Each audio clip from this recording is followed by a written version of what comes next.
Hey, what's going on, everybody? It's your boy, Dr. Robinson. Listen, man, first of all, let me thank each and every one of you for purchasing the book.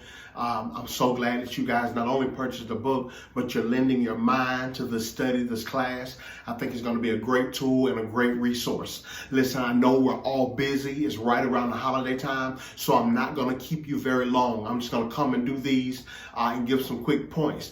I need your feedback. You guys let me know how much you want. We're going to try a live kind of Q&A over Zoom on Sunday. But again, I don't want to get on if you guys are too busy to get on. I can just continue to do the pre-recorded stuff. I want you guys to let me know. Just give me feedback throughout this video. I'm going to throw some questions out there. I want you guys to write questions in the comments. And then when we get together live on Sunday, I'll be able to answer any of those questions. Let us kind of dialogue and discuss together. First and foremost, man, how you guys liking the book? Hopefully you got in. The first assignment was to read through the preface through chapter 1. So what I'm going to do is just kind of go over some highlights that real quick. Hopefully raise some things that maybe you didn't consider. And then we'll kind of get together again later and discuss as we continue to read. We want to read through it quick. It's not a long read. It gets a little complicated when you get to chapters 3, chapters 4. The first 2 chapters are pretty kind of straightforward, but we kind of dig into some real thought-provoking things in the end of the book. So again, we're just gonna kind of go through together. I mean, I'm so excited. Can you guys tell? This is my life, man. I'm a Christian. I love God. I love God's people with all my heart. But I'm black. I'm pro-black. I love our people. And I love doing anything to advance us and help us get better. So listen, you didn't come to hear all that, man. Let's jump right into the book. So if you've read the preface of the book, I immediately start talking about the analogy that I use throughout the book, and that's the story of the Lion King. I think that the story is incredible. The nuances of the story of the Lion King. If you don't like the Lion King, man, you got problems.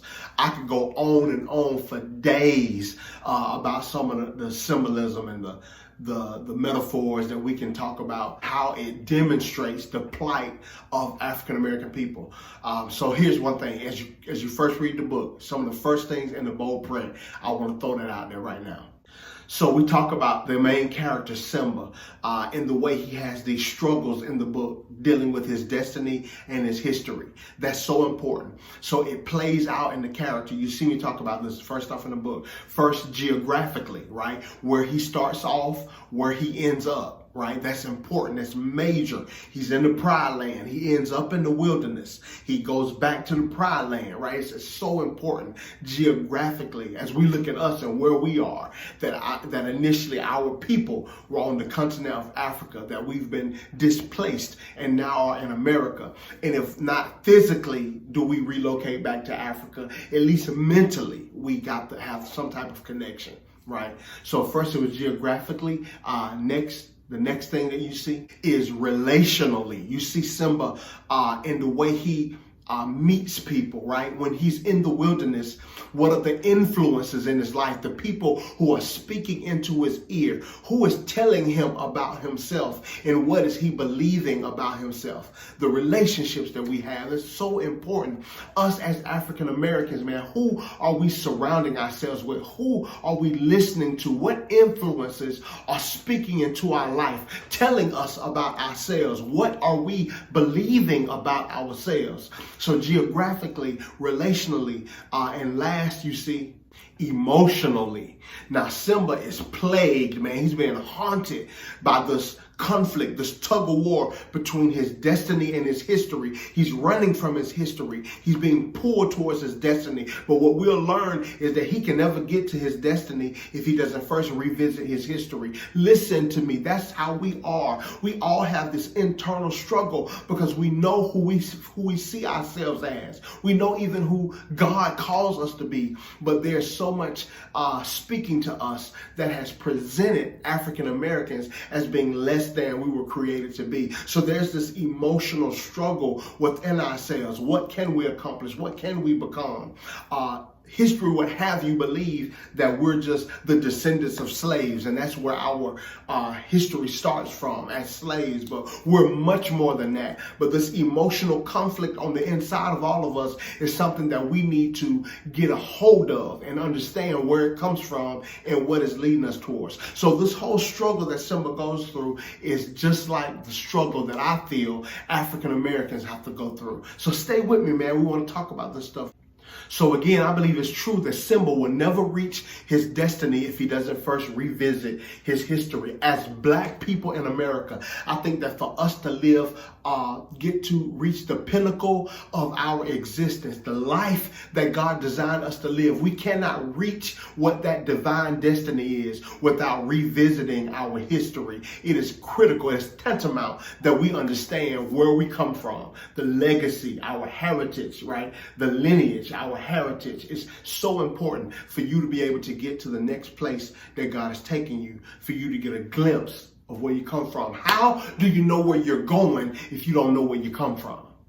Okay, now that quick recap is out of the way, let's jump right into this. The first thing that we discuss is the idea of Black conscious Christianity. Listen, this is a brainchild of mine. I can't say it's original, just from everything I've read, it all kind of crammed together in my mind. And I think this concept of Black conscious Christianity, I think is a very important thing for us to grasp. So first, if we look at the idea of Black consciousness, right, we understand that Black consciousness is simply a movement that suggests that the Black mind has been assaulted, right? The racial trauma that we've been through in this country, how could it not affect us? Knowing that our people were slaves, going through the Jim Crow era, the struggle for civil rights, how could that not affect us? Our minds, our self-esteem, our self-awareness, it has been impacted. So Black consciousness is the awakening of our minds, the Black mind, to the understanding of our value, our worth,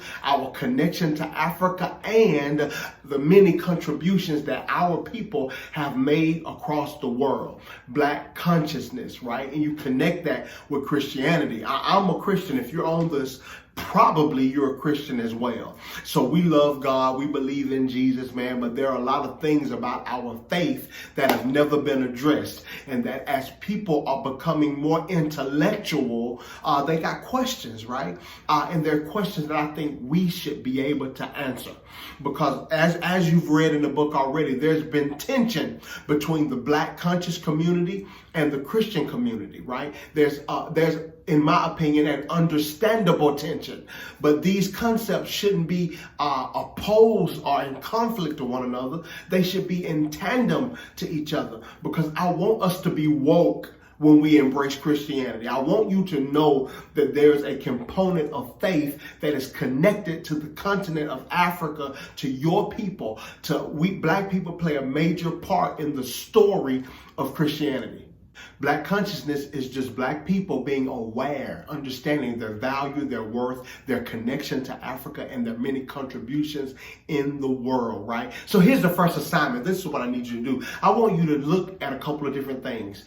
Try to get as many contributions that Black people have made to society. Start first with your state, wherever you're watching from. Just try to gather as much information you can about Black people who've impacted the state you live in. Then do the same thing for our nation. And then globally, I want you to try to find as many things as you can about people of African descent that have made major contributions to the world. Now, the fact that these things are not readily available is a problem, right? Disconnecting you from an understanding of the contributions that your people have made, right? That's a form of oppression, of mental oppression. So guys, I want you to find this stuff. I want you to research it. That's the first thing I want you to do, right? Look for the contributions that we've made locally, nationwide, globally. I think you'll be presently surprised to see how much we've done as a people. Now, when you see that, when you see the disconnect between what is taught and what the actual history is, you'll understand that that same thing has happened within Christianity. If you begin to look through the history of Christianity, you'll find that there are many contributions that are made by people of African descent, right? But watch this. You won't know that if you're not willing to do the research yourself. Well, guess what? I did a lot of the research for you, but hopefully it just whets your appetite, man, to get you digging in to find as much as you can about the story of Christianity and the contributions made by Black people. So to finish up about the preface, whatever you call it, we see, I use the terminology Afrocentricity, right? I just want to break that down. Afrocentricity comes from a scholar by the name of Dr. Molefi Asante, right? He says Afrocentricity is Black people being able to look at world history and see themselves as subjects and not simply as objects, right? Because history as it is told from a Eurocentric perspective, Black people are really just objects, a means to an end. But truly, if you can look at history objectively, you'll see that Black people are not just objects, they're subjects. We're subjects of many things in history, meaning that we play a major part in many things that have taken place all throughout history, right? So, okay, let's get into chapter 1. So as we engage chapter 1, again, try to start off with the analogy using the Lion King.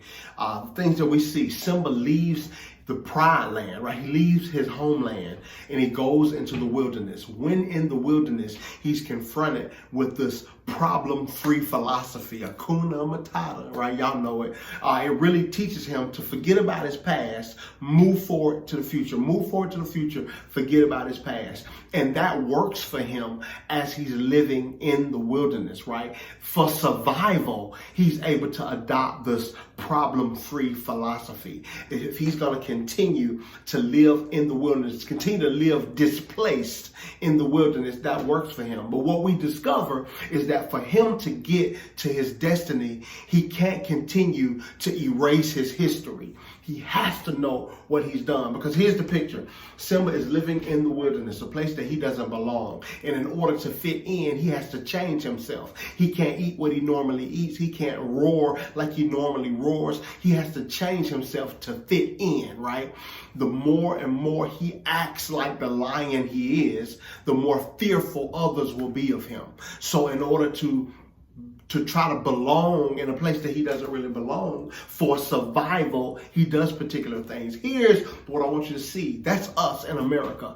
Black people, our culture has been tainted and changed. We have to shrink. We have to try to fit in to a place that we really don't belong, right? And here's the thing. Simba, if he had remained in the wilderness, Simba started eating bugs and plants. He's a lion.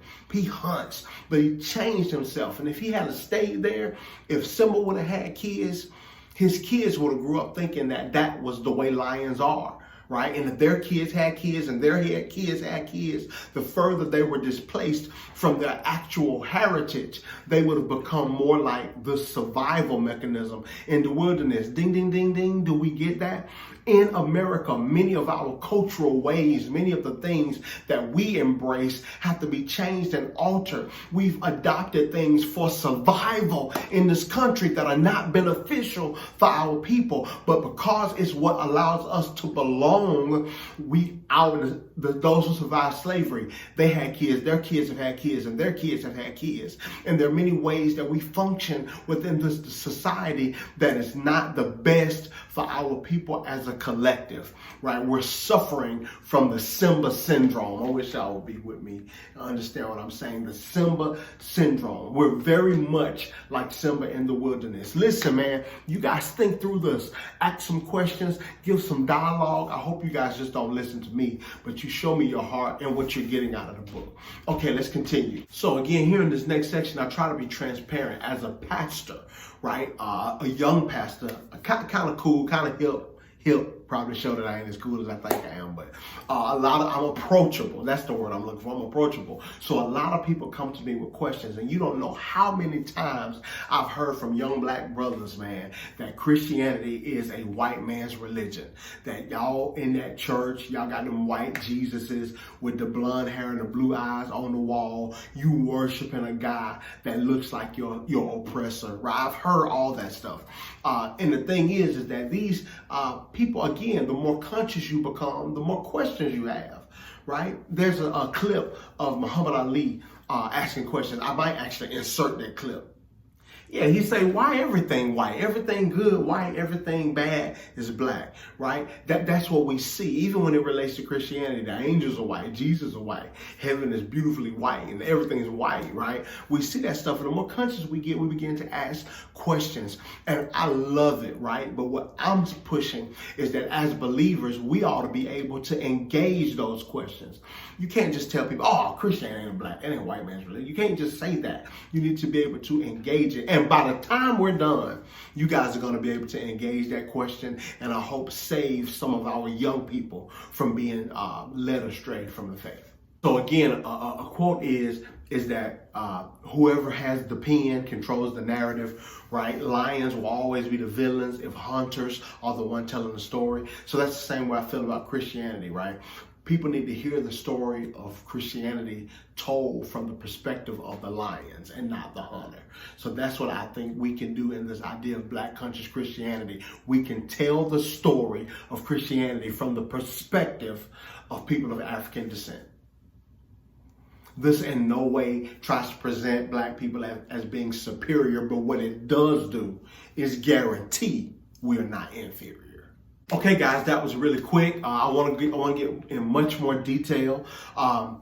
I'm scheduled. You have the schedule of when we're going to do these things. But every time I get a thought or an opportunity, I'll probably jump down here and record something and throw it out there just for us to be able to chew and maybe dialogue on it a little bit. I hope you guys get on live on Sunday. I think that we can have a good discussion, man. But if everybody's too busy, I understand. I'll keep doing the pre-recorded stuff. If that's better for you guys, I'll try to keep them short. I'll point it out. 1, 2, 3, 4, 5 points. Boom, let's get out of here. All right, again, man, I thank you guys for tuning in and watching us. I thank you for buying the book. It is really a labor of love, and I hope that it impacts you and you get a lot out of it. I'm praying for you. If anybody has any prayer requests, man, feel free to inbox me. I would love to pray for you. Any questions you have that you've been struggling with about your faith, I would love to answer those the best I can. Listen, I love you, and I can't wait to talk to y'all again. Peace.